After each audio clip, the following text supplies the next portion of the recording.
राजकीय बातम्यानंतर आता कर्मचाऱ्यांसाठी एक महत्त्वाची बातमी आहे। तत्पूर्वी आपण रायगड जिल्ह्यातील एक बातमी पाहूया। खालापूर टोल नाक्यावर प्रवाशांकडून वसूल केलेला टोल परत करावा अशी मागणी मनसेने केली। 3 फेब्रुवारीला मुंबई पुणे एक्सप्रेसवेवर गॅस टँकर उलटल्याने वाहतूक कोंडी झाली होती। या घटनेमुळे पुणे लेन तब्बल 32 तास बंद ठेवावी लागल्याने प्रवाशांचे हाल झाले होते आणि आपण बघतोय की त्यांची मोठी गैरसोय झाली होती। त्यामुळे प्रवाशांकडून वसूल केलेला टोल आता परत द्यावा, अन्यथा मनसे स्टाईलनं आंदोलन छेडू असा इशारा कार्यकर्त्यांनी दिलाय।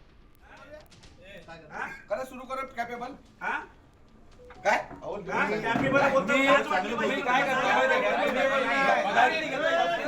बोलताय तुम्ही करायचं त्यांनी कबूल करायचं कॅपेबलची घोषणा करायची तुम्ही नाही तुमचे ना अहो विचारामध्ये ड्रायव्हर आहे ना तुमची जर अवकातच नाही ना तर तुम्ही कशाला सांभाळता मग कॅपेबल टोलचे जे पैसे आहेत ते परत करावं, अन्यथा सुखसुविधा द्यावं आणि नसेल तर टोल बंद करावं। हे 13 तारखेच्या किंवा 12 तारखेला जे मीटिंग असणार त्या दिवशी झालं तर ठीक, नसेल तर टोल तर 100% बंद करू आणि मनसे स्टाईलने खडखड्डा केल्याशिवाय आम्ही या ठिकाणी राहणार नाही।